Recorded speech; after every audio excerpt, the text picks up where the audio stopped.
Joseph Doroja is CEO and co-founder at Synthillate. So hello Joseph, we're very happy to have you dito sa Startup Podcast.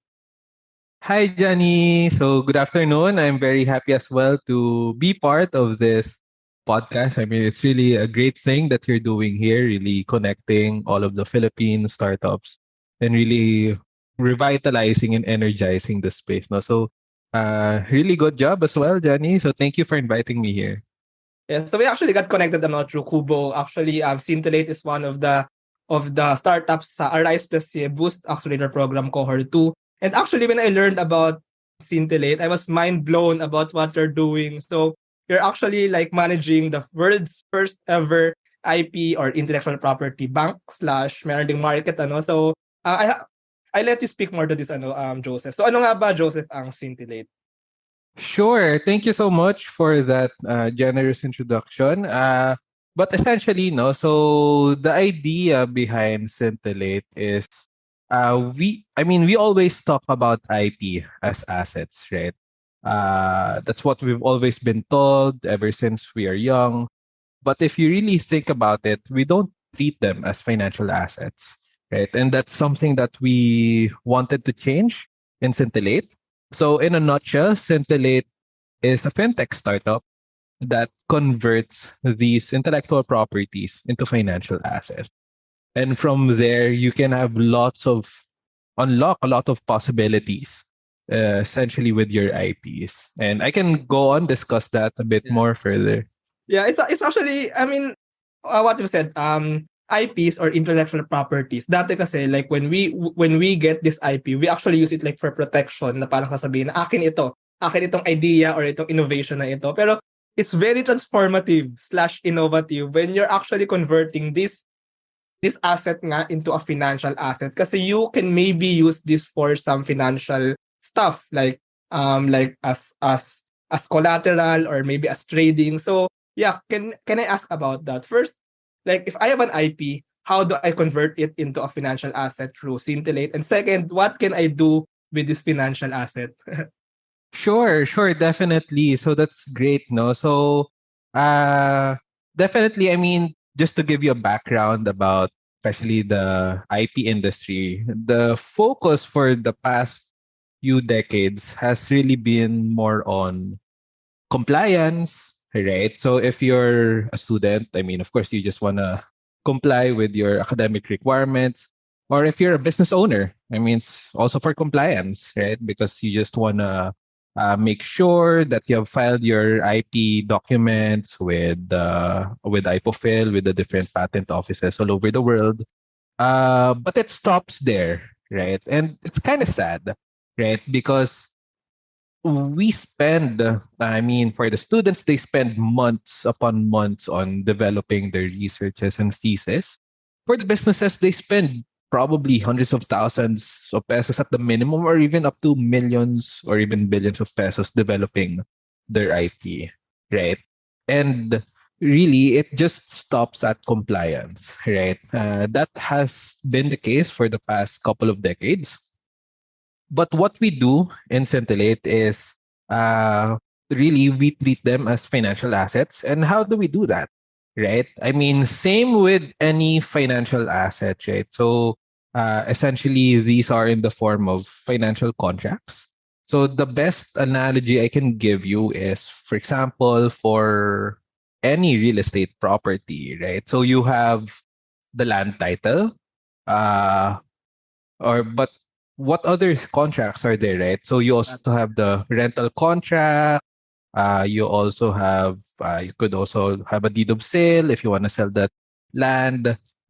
You could also eventually the more complex real estate properties eventually become REITs or become parts of REITs as well, real estate investment trusts, right? But right. So there's that value that we associated with land. But for IP, actually, you can actually do the same, right? Yeah. So with IP, you could have the same way with the land title. You could also have your patent documents.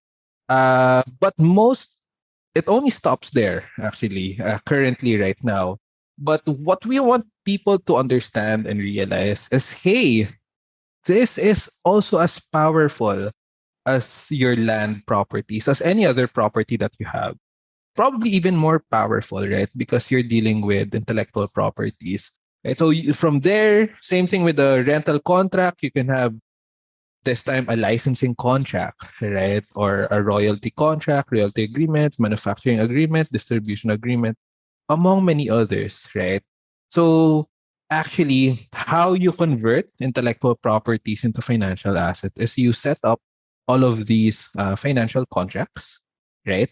But even prior to that, you must be able to do IP valuation, right? So intellectual property valuation, in the same way that you do as well with Real any estate valuation. property. Yeah, with any real estate property, right? So you need to know the value of the prop of the real estate before you set up the sale, before you determine if it will be the right rental agreement for you, if you're going to increase the rental rate, among many others, right? Yes.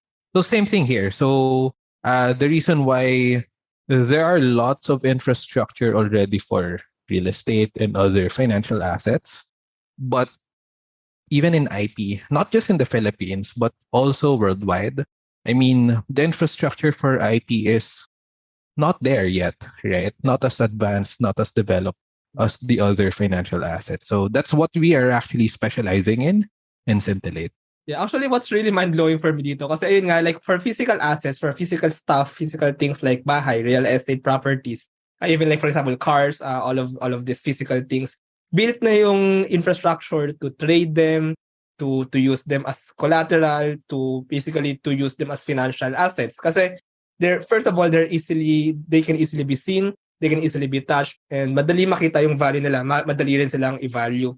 Whereas, kaya ito for me, very transformative and revolutionary, I think, for the whole world. Kasi, ayun nga, even for not just in the Philippines, you're actually not based in the Philippines right now, ano, or parang meron kayong different offices Yeah. or Well, we're currently operating both in the Philippines and in Korea as well. yeah. Yeah. So, this not abstract, but this not physical, not tangible thing, you're actually making it into an actual asset na pwede magamit financially. So let's talk about those things, ano, like what specifically can we do with this IP when they are converted into financial assets. So I've did some research, and there are, like, I think, three basic, or correct me if I'm wrong. First one is to be used as collateral for business loans. Second, there's this fractional ownership thing. I'll ask you more about this. Sure. And Sure. third, actually very exciting, trading and exchange. So parang, you know what I see, you can, like, it's like a stock market of IPs, and pwede kang bumili, pwede kang mag-trade ng IPs when their prices change. But let's start, medyo na-excite ako eh. So let's start with the Sure. first, Sure. the collateral. So can I ask about that?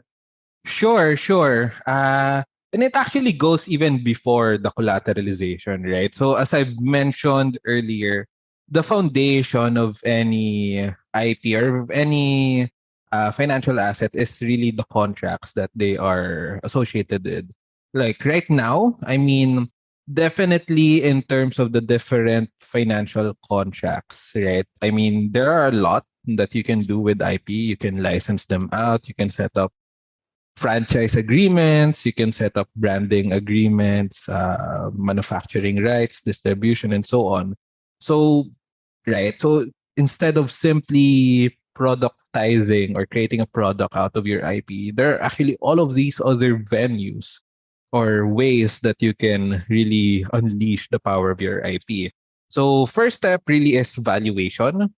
So that's the very foundation. But next is assetization, wherein you convert that value into different forms of financial contracts that you can set with others. So again, I think that's something that we also want to really emphasize, no, na product launch is not the only way that you can make money from your IPs, right? So if you're a researcher, if you're an inventor, most scientists I know are not business people, Yeah. right?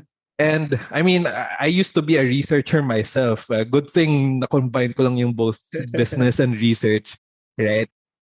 If you will ask, for example, a professor in UP Diliman and he has a really good idea, I mean, you cannot expect him or force him to start a business, right? Like to set up an entire supply chain, set up the operation, right? So, uh, yeah, but definitely, I mean, which is why, for us, right? So even if through Scintillate, even those inventors, even the researchers and professors can also be able to maximize the value of their IP as well, Yeah. right? Because this time around, it's going to be a separate financial asset, Yeah. right? So there they can license it out, earn royalties from it, independent if ever they wanted to Mm. create a business around it or not, right? But they still benefit, right? And it doesn't get lost forever, right? Because as soon as it becomes a financial asset, definitely it's gonna be valuable, and definitely it's not just gonna be just some piece of academic paperwork hiding in the shelves or in old computers, right? So actually, I have some things to say ano kasi I'm also a researcher sa UP Diliman. And first of all, first thing, it actually incentivizes researchers kasi kung hindi lang through grants, through fundings nakakakuha ng pera sa IPs, they can actually really own their IPs and use it for and kumbaga earn financially through it. I think that's a very nice way to incentivize more research, more innovation in universities and in the country. And second thing, I think when dumadaan kumbaga sa IP market, kung nagkakaroon ng parang financial valuation din ang IP, mas nakukuha niya yung totoo niyang value. Hindi lang kumbaga inaalikabok as a paper or minsan super overvalue baka pwedeng like super overvalue kasi it's a very renowned professor who made that, so medyo nagiging mas Mm. accurate din yung valuation ano. But yeah, let's go with the collateralization part. So how do we use this valuation and yung assetization nga into being used as collaterals? Sure, sure, right? So now that we have established IP as financial assets, I mean, just to give you a background, IP collateralization of definitely is something that we want to pioneer in the Philippines, but definitely it has been practiced as well in more IP advanced countries, like South Korea, for example, or even in Europe. However, just to give you a brief background, right? Like, why is there need for IP collateralization? Is, I mean, usually the people who would be availing of this are definitely businesses, right? So if you are a business owner or if you are a startup founder, I mean, usually if you get a business loan, what do they usually ask for? Diba? Usually they do a credit scoring on you, which is based on your financial history. Yes. But if you're a startup founder, like you kakastart mo lang ng startup mo, you don't even have a financial history in the first place, right? Or for most MSMEs in the Philippines, they don't even have a good credit scoring or probably non-existent credit scoring for as a business, right? As a business, as individuals, probably they have because of credit cards, right? But for businesses, definitely wala pa masyado, right? Now, what is the only thing that they have, right? The only thing that they have is their IP, Mm. especially for startup founders, right? And I And mean especially for that research oriented startups. I mean like startups na kumbaga started as a research and then they're turning it into commercialization. yes, yes, that's true actually. So, 'di ba? And that's the one reason why the idea only stops there, right? But with this, we can actually move it even further, right? So for IP collateralization, number one, like credit scoring, there's a way that you can actually determine the risk associated with that IP. Mm. Right. In the same way, in the same vein of IP valuation, in the same way that you do credit scoring, there's also IP scoring as well. So there are metrics that you can use, that we use to determine the risk associated with that IP. One of which, for example, is the technology readiness level, right? So how far advanced is that IP in its development, right? Among many others, right? So from there, you can secure a business loan, right? Uh, Yeah, so that's one. But additionally, of course, right? So one thing that we also want to pioneer in the Philippines is that yes, you can use your IP as collateral. So sure, you can secure a business loan, and that's actually great for business owners, especially for startup founders. If they secure a business loan to develop their IP even further, to develop their production, their business, and so on, then definitely their IP itself will also become stronger, and their business as well, right? Now, if in the case, for example, that the company fails to meet the financial obligations associated with that business loan, then of course it can be used as collateral, right? It's used as a guarantee if ever they do fail to meet those financial obligations, right? So that's something that we want to pioneer in the Philippines. In other countries, it's definitely a practice right now. But actually, there's a good news, right? So as recently as this week, I mean, I've heard news na NEDA is looking into the possibility of intellectual property backed financing, right? So definitely there is even this push from the national government to actually look into financializing IPs as well. So I think we are really in a good time, not just on the private sector, but even at the government, because hey, there's really a lot of this potential locked in our IPs as well. Yeah, IP-backed financing. I think this can somehow level the field, especially for kumbaga yung mga startups na nagsimula from R&D. So I really think this can give them more opportunity to get more financing, to get more capital, and to kumbaga to accelerate the startup. Let's go dun sa second yung fractional ownership. So how does this work, and how can it benefit, for example, like the IP owner? Sure, great. So, uh, definitely. So, just to give you a background on fractional ownership, especially for our audience out there, right? So, fractional ownership is wherein you divide an asset and divided it into multiple units that can be owned by several people, right? And actually, that's already a practice already in the intellectual property industry, more particularly on the creative sector, right? Or the creative cultural sector. So, for example, if you have a film, a book, music, and so on, they actually do this right now. They do it in the form of royalty agreement, licensing contract. Right? So, for example, if you're an actor and you have a film, I mean, aside from the upfront payment that you get, you also get a certain percentage of the earnings of that film, right? Or of music, right? Usually they license music out, among many others. So definitely, I mean, the royalties and forms of percentages, right? And this is really actually a very powerful concept if you think about it. So that's a common practice for the creative industry. But since intellectual properties are also, I mean, technical like patents, utility models, industrial design, they're also intellectual properties. So, diba, really the practice of royalty contracts are also very powerful as well.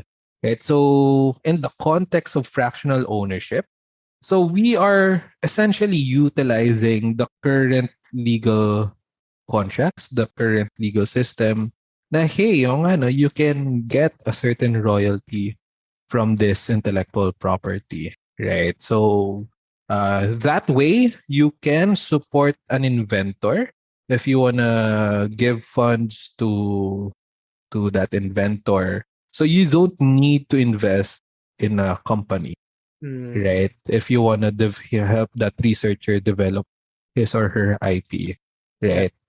And I think this fractional ownership, I think it's connected no with the next kumbaga pwedeng gawin through this IP bank/market, yung trading and exchange. Kasi like in the Synthillate platform, people is it correct me if I'm wrong, can buy fractions or parts or portions or like stocks of those IP, and then pwedeng hintayin kung aangat ba yung price, and pwedeng ibenta. So does it work like that? How does this trading and exchange of IP financial assets work? Sure, sure. I mean, first of all, siguro, I mean, I just wanted to be very careful lang, no? Especially in terms of the terminologies that we use. Because it's definitely a very pioneering part as well of the industry. And definitely right now in terms of legislation, right? So definitely, since it's so pioneering, definitely the law still has to catch up on that, right? So to give you an understanding, especially for the audience as well, of how that looks like, right? So, not yet a stock market per se, but definitely just simply a market for IP, right? And in this market for intellectual properties, there are three markets that we operate in: the primary market, the secondary market, and the tertiary market. And I'll briefly explain them lang what they are. The primary market is essentially where you can buy and sell IPs in of Nice. themselves. Okay. Right. So like if you wanna buy an IP regarding, for example, a design for phone design or a phone patent, you can definitely do that. Right. So that's something that we operate in as well. So you can acquire IP. So usually that's called IP acquisition or tech transfer, right? So that is the primary market, and that is governed by the Intellectual Property Office of the Philippines regulations. Yeah. Uh, yeah. But aside from that, actually, there's also the secondary market. So what is the secondary market? The secondary market is, instead of IP, you're now dealing with the contracts associated with those IP, Mm. right? So these are your licensing contracts, franchising agreements, distribution agreements, manufacturing agreements, branding rights, among many others, right? And again, this is already taking place. I mean, for example, if you're a YouTube creator, you can license music, right? Mm. Or if you are uh, like you're using stock photos or stock videos, you can also license those out, Yeah. right? Or if you're a So, podcaster, can I can I license my joke now? Just joking. definitely. Actually, you have lots of intellectual property already within your platform. Right? So that actually gives you a lot of value, especially when it comes to what you do, right? So ayun. But yes, definitely. I mean, if you imagine like Joe Rogan even sold his podcast, right? And he was paid millions of dollars for it. And it's because not just of course his branding or how he does it, but really the IP that he has generated over all of those years, right? And Spotify gets to transfer all of those into the platform, right? Ah, okay. So, so same thing. I mean, so for the secondary market, that's what we are dealing with, right? The contracts associated with your IPs, right? So in terms of legalities, definitely we are fully compliant because again, this is governed by the Intellectual Property Code, right? And it's governed by the IPOFIL, right? Especially the contracts associated with your IPs. So that is the secondary market. So imagine if you can sell or exchange your royalty contracts. I mean, if you don't want to get the license anymore, then just sell it off to someone else. Right. So, uh, right. So that is the secondary market. Now, for the tertiary Tertiary. market, yeah, the tertiary market are the financial derivatives that Mm. can be derived from those Mm. contracts. Okay. Right. So, I mean, this gets a lot more interesting, right? So, from here, I mean, you can create call options, put options, leverage, warrants, guarantees, bonds, and so on associated with those IPs, right? But what I'm only going to say about the tertiary market is definitely those are considered securities Mm. already. And Of course, they are governed like any securities by the Securities and Exchange Commission. Right. So, kasi parang, I mean, definitely it's highly financialized at that point. But definitely, I mean, if you can, if there's a way we can set up the primary and secondary market, then given enough time, that clears a roadmap or a path to the tertiary market, right? Which, if you think about the stock market for IP, like if you wanna invest in an IP, and I mean directly in the IP, not in the stocks of the company that owns the IP. I mean, definitely that falls under the tertiary market. Uh, and sure, I mean, there's still it's so innovative that legislation really has to catch up on that.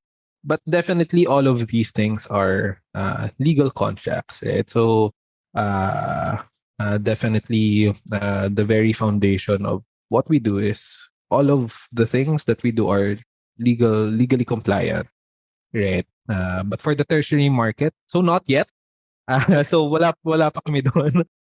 Eventually, if the world and if the market advances to such state, and that's something that could really empower a lot of Yes. individuals and businesses as Yeah. well, then the stock market for IP or the tertiary market Yes. will definitely really come into play. Yeah. Right. So yeah, so there are those three markets. Yeah. Uh yeah, and stock market for IP falls under the third one.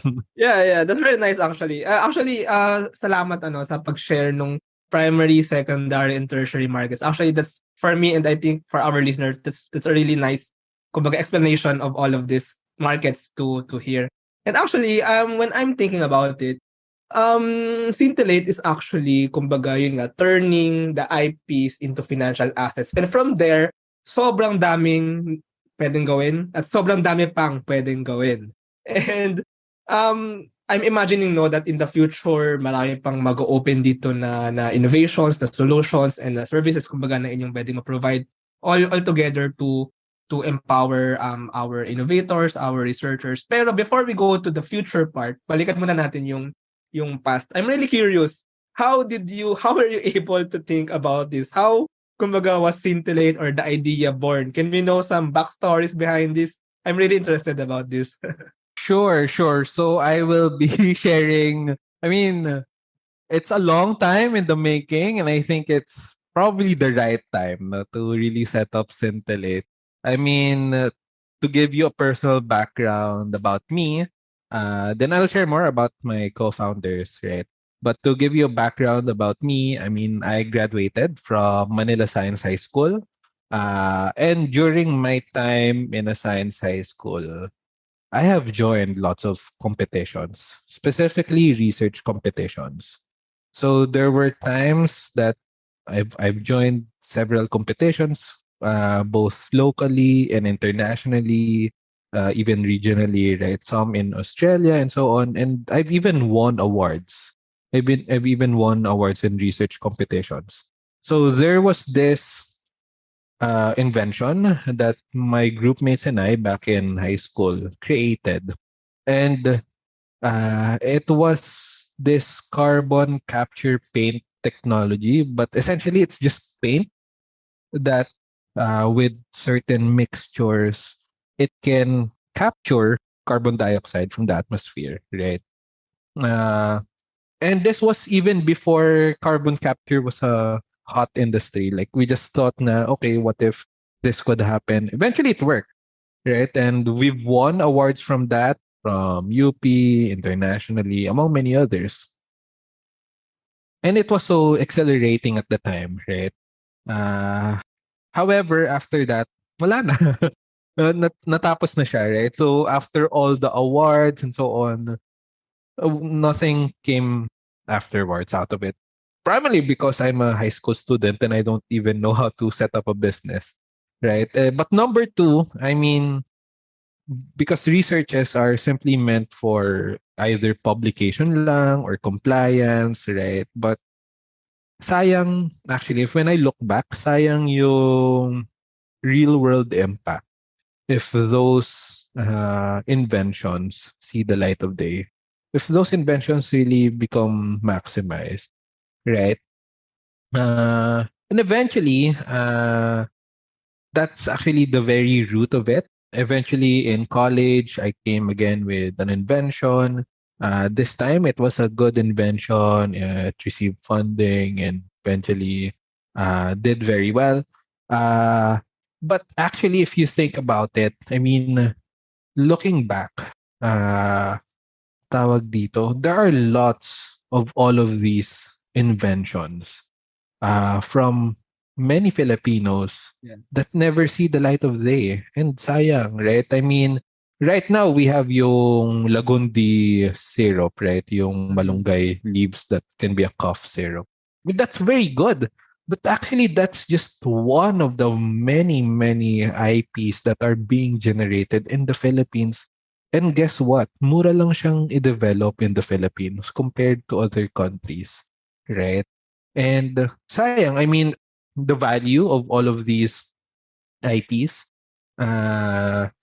compared to if sa ibang bansa yun, it will be commercialized, it will be really taken care of. In the Philippines, there was this post nga by someone nung 2019. I've seen this Facebook post na tinatapon lang yung mga thesis book, like bags and bags of thesis. Like, isipin mo, pinaghirapan yun ng mga estudyante, like 50 pages, 100 pages ng mga thesis, tas nakatambak lang sa basurahan. Right? And actually, uh, that's when actually Synthillate started. No? Na parang nung nakita ko yung post na yon and reflecting back on my experiences, I've seen the value of IPs, right? And I know there are people far smarter than me. Like, ang gaganda ng mga invention nila. Right? I've seen it from other science high schools. I've seen it from college students na kahit hindi naman, di ba, kahit something really of a group work. So, tawag dito. Yeah, so definitely coming from that, that's when I went on a mission to really be able to understand the value of IPs, right? To give you a background as well, I've also worked in FMCG. I've worked in uh, I work in Unilever, in Ayala, eventually in GlaxoSmithKline, or GSK. It's a UK-based pharmaceutical company. And I've seen, no, on the corporate side, how they handle their IPs, right? I mean, usually it's really just very manual, just stacks of paper in drawers and cabinets. Or even sometimes, I mean, it's just in your, diba, your local office cloud, right? So, hindi siya masyadong naalagaan, pa-prioritize, right? So, if you could really see the IP management, it's non-existent for corporates as well, right? I've also been a Ribisco scholar. So, there was a time that I actually tried to apply for an R&D position sa Ribisco. I sometimes I also visit yung office nila dun sa Ortigas, right? Yung dun sa penthouse nila kasi as a scholar I can visit yung Ribisco Foundation and so on. But I've seen, no, how IP is being managed in Unilever, in Nestle, Ribisco. Definitely there's still a lot of improvement, right? Uh ayun. So tawag dito, reflecting on all of those experiences from high school, from college, even all the way to my corporate work. Definitely, there's still a lot of potential in IPs, right? So yeah, it's actually like a mission to kumbaga seeing all these problems, all these challenges, kung maybe obstacles kung bakit medyo nahuhuli, medyo nahihirapan ng Philippines in terms of like innovation, R&D research kasi nga hindi na value yung true worth or kumbaga hindi na ibigay ng power yung mga future young researchers natin. So it's also like a mission to incentivize innovation through IP and empower these researchers. But when you build Synthillate? I mean, it's not easy. You've had these inventions, you work in the corporate world, pero like being a startup founder is maybe like a very different step. So was it hard transitioning to that? And especially when you build your own startup, you have to deal with all these legal compliances, financial regulations, like turning these IPs for others into financial assets. So how difficult was it, or how challenging was it in terms of that? Sure, sure. I mean, I'm happy, no, na, I mean, I'm not alone in among my co-founders. Right? I'm happy to have a very competent team of co-founders with me. Tawag dito, I have people who have worked directly with the uh, Typofil Director General, si Attorney Angelo Santiago is part of our team. I've also part of our co-founders is si Haron Mamutok. So he is our CTO and he's really good. He's worked with firms from Hong Kong and California as well. So definitely in terms of their skill set, right? So it's really important to understand that, of course, it's better to do it together. Uh, yeah, and in terms of the competency, so we really found a way to align all of ourselves to really building this together because at the end of the day, we really saw the potential in intellectual properties, right? So in terms of difficulty, sure. I mean, like any startup founder, I mean, really there are difficulties. But even before I became a startup founder, I mean, I have tried to set up businesses as early as college na rin, right? So I've been familiar with quite some time on how to do business registration, how to manage yung mga board meetings, among many others, right? So and eventually, I've learned a long way since then, right? So I'm really passionate for both science, but also for business as well, Yeah. right? So yeah, and definitely in terms of difficulties, I'm happy and fortunate to be with my co-founders, who also I have known since high school. Like I've known them for 10 years. Like si Haron, technically he is not my high school classmate, but I've known him since high school kasi we met in this program for high school students and sa Ateneo like a few ilang 10 years ago. Right. So a lot of them are my classmates, right? So back in Manila Science High School.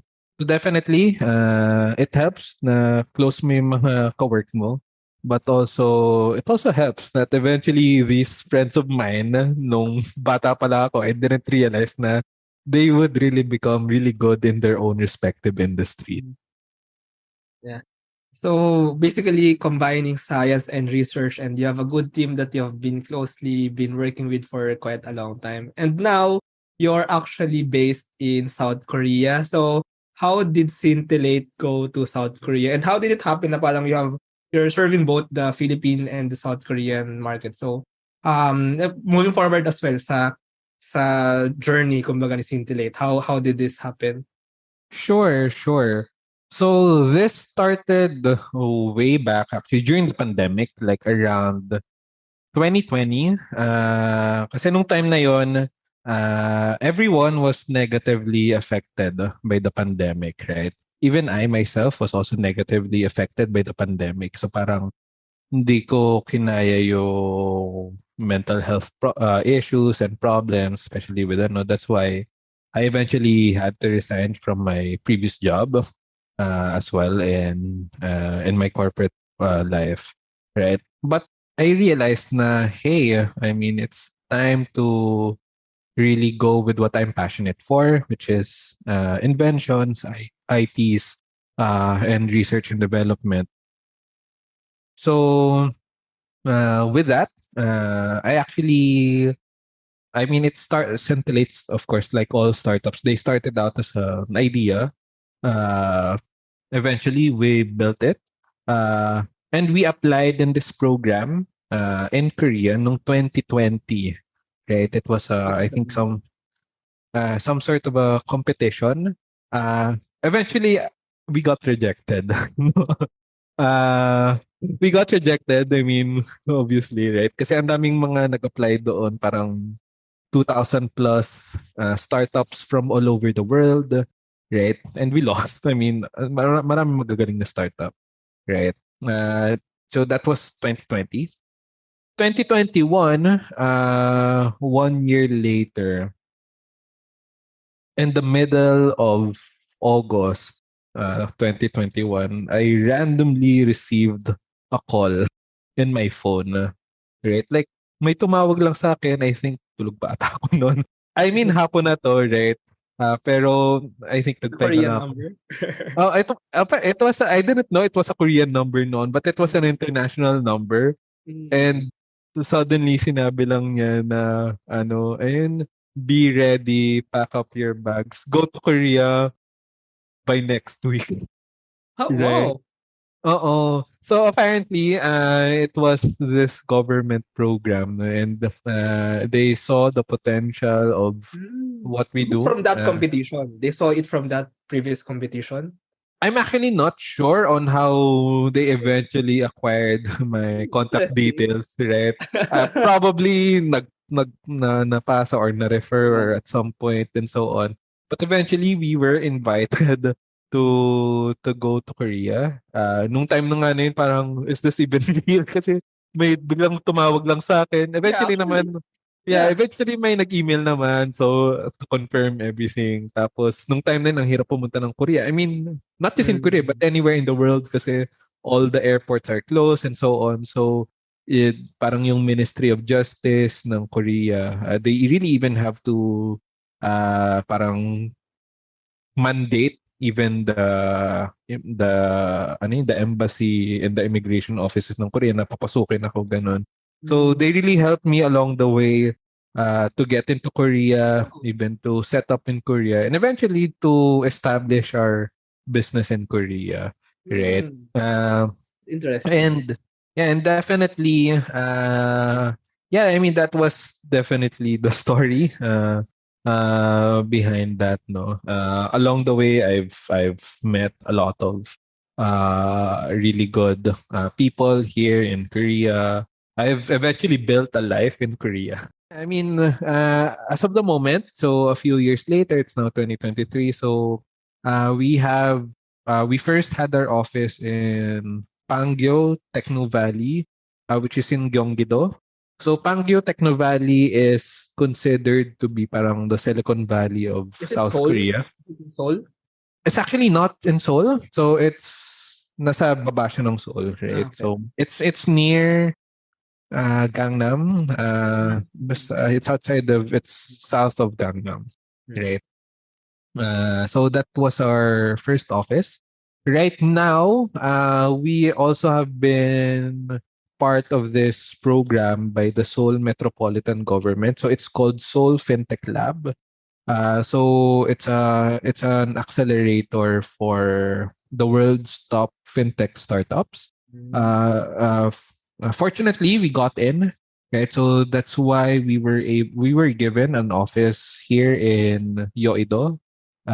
It's the financial center of Korea. So you could call it parang the Wall Street of Korea kasi nandito yung stock exchange nila, KRX. Nandito lahat yung biggest banks nila in this place. And all the financial sectors actually in Yoido, right? So it's good that we are here. We also learn a lot of best practices as well from different fintech startups, right? And from the financial sector.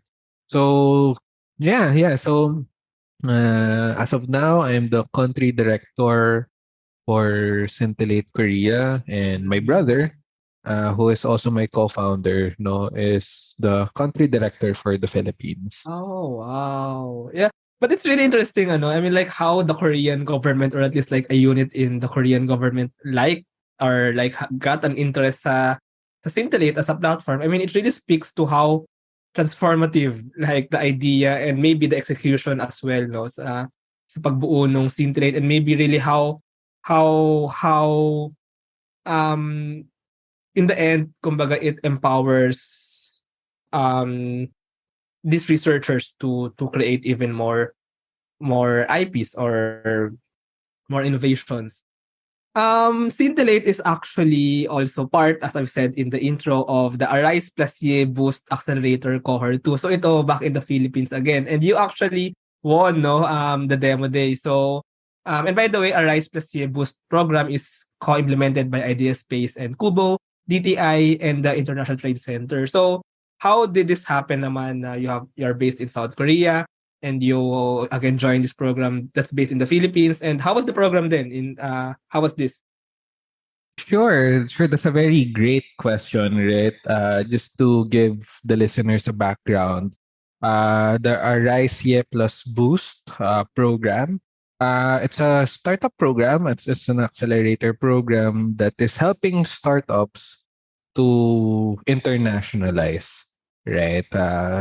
So that's really the main goal. And when we first saw that, hey, I mean, this is a good program to be a part of because I mean, even though we are based in South Korea, even though I mean we're both based in Korea and in the Philippines, I mean we are still a Filipino startup. Like lahat kami Pinoy employees pa rin. I mean, we've hired interns in Korea, but as co-founders, so everyone is still Filipino, right? So we're still a Philippine startup, and we saw that as a really good opportunity, no, yung Arise Ye Plus Boost program to really learn more about how do you not just expand to other markets, but to further consolidate and strengthen and reinforce your position there. So our first objective was really to really learn from that program so that we could be further strengthening and reinforcing our Korean operations. Mm. But along the way, actually, we got more out of it, right? Eventually, from all the mentorships, all the learnings, and so on, we eventually were able to apply the principles of internationalization, no? And eventually, we were invited to business trips in Thailand. Like, this is all in the past 3 weeks lang. Thailand and Vietnam. Then eventually we got invited as well by the Busan metropolitan government, right, to especially in helping their intellectual properties as well. So tawag dito really in terms of the RICA plus boost program, I mean it really helped us a lot. I think it's one of the reasons why we got into the Soul FinTech Lab, why we secured itong mga meetings namin in Thailand and Vietnam, really helping us expand our reach internationally. Yeah. And from all our experiences, all of them, I mean, have seen the international potential definitely of Synthillate, right? Mm. A Philippine startup that can definitely go global. Yeah. So do you plan to expand like to Thailand or to other Southeast Asian countries? Or maybe not now.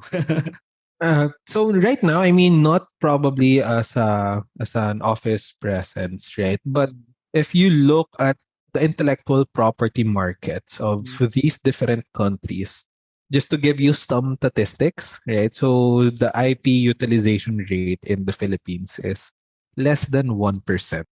In Korea, it's around 7%. Oh. In the rest of Southeast Asia, it's around 2 to 4%, right? Mm. So Vietnam, of course, is probably less than 1% as well. Thailand is around 1 to 2%. So, but definitely, I mean, even according to the WIPO, the global average for IP utilization is around 3%, right? Mm. So it's not just a problem in the Philippines. It's definitely a global problem as Mm. well.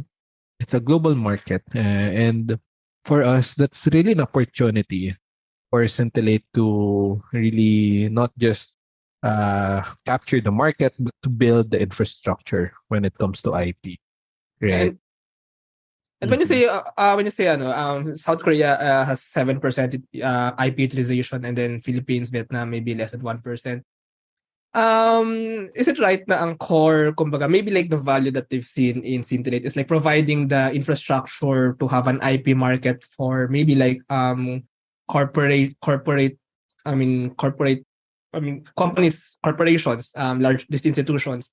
And kumbaga to facilitate a faster and easier transaction for these IPs from researchers, from academe or from other, basically like trading, exchanging IPs and allowing it to be more usable to by different players sa industry. Yeah, and connecting to our last question. So from this core, what's ahead for Scintillate? I mean, um we've mentioned kanina na ang dami pang pwedeng gawin, pero meron ba kayong mga like certain plans or like roadmap for building the platform of Scintillate further? Sure, sure. Actually, I will speak of our both Philippine plans and international plans as well. For the Philippines, we really want to pioneer becoming the Philippines' first intellectual property bank. So that means really partnering with more than 1,800 universities all throughout the Philippines kasi ang dami nasasayang in terms of IP. So if we could become their IP valuation partners, right now we are in discussion with several universities as well in Visayas and in some parts of Luzon as well and in the NCR, right?